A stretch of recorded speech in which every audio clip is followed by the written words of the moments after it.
Thank you, Angela Monty-Fox. Wow, that was awesome. Okay, next up we've got this amazing thing called a cantastoria, which literally means song story.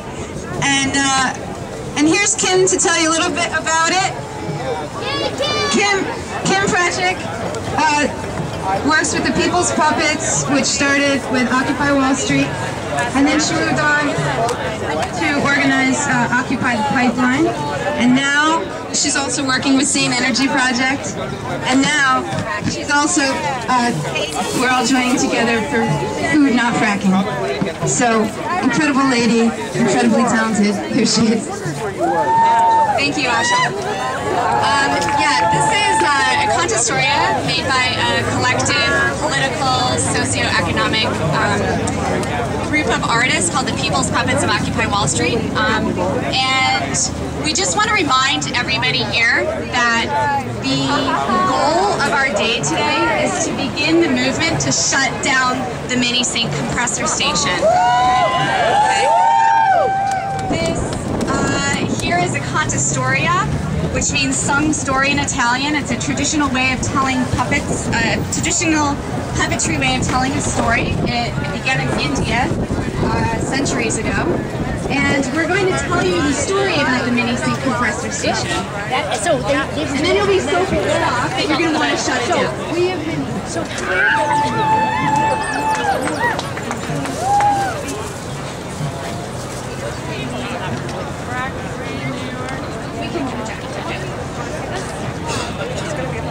So the People's Puppets of Occupy Wall Street present the mini-sink compressor station. This is the story of the mini-sink compressor station and how we can protect our farmland, families, and nation. Let's start with a map to get us on track where PA, NJ, and New York stand back to back, where Earth's rare soil is rich and black, and our harvests are plenty and nutrient-packed. One fine day, the town got some buzz that a gas company's project needed a hub.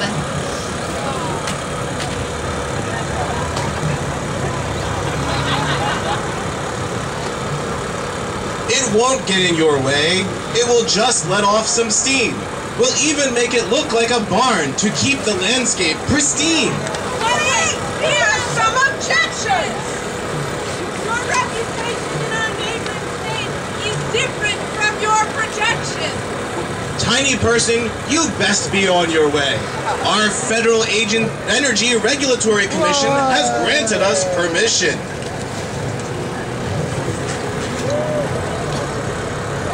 Okay, so let's visit a cross in PA where the gas companies explained the same. Minus caring about making the landscape pristine. Let's back up and begin with the process, the story of fracking. The process that made communities get sick and start packing. Drillers roll into town with the promise of progress, but leaves families to despair and communities to regress. Children are sick. Our home is worth nothing. If you go public, we will pound you in the ground. Here's what we'll do. We'll pay off your neighbor. If your town divides, we can continue with our labor. Two is not right. I'll call the EPA. They will stop you with pipes. Tiny person, you've already signed.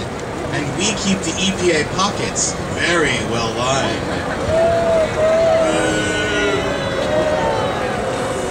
So let's move up the pipeline across the state where those noisy "ban fracking now" folks have made business stagnate.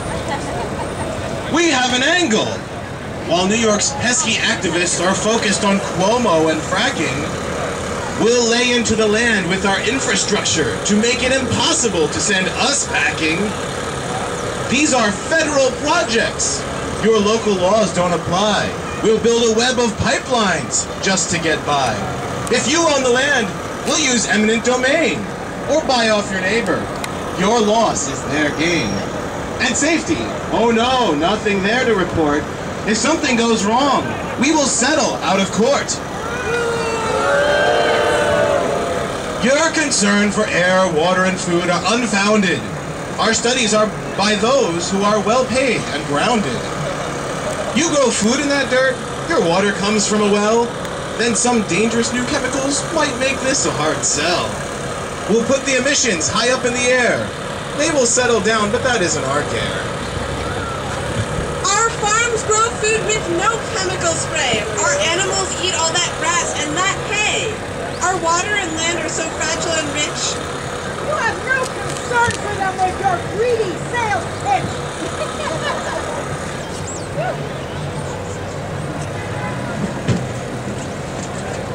Aren't they helping us build? Aren't they helping us build, you may ask? We need something to keep our boilers filled.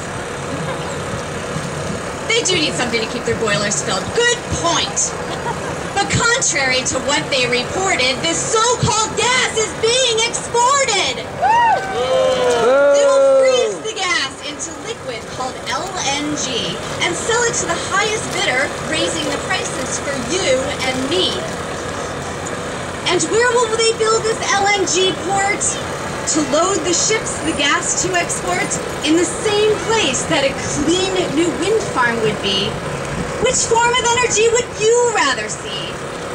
Expensive poison gas or wind energy? Now we can talk and figure this out. When we get Together we have serious clouds. If you object, tiny people, I'll say this is free trade. I'll call you a socialist.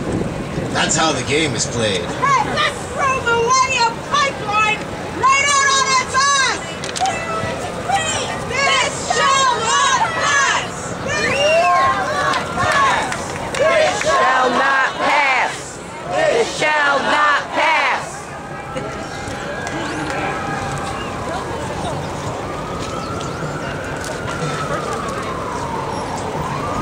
He may think you are small and frozen by cowardice, but the fact stands you are far from powerless.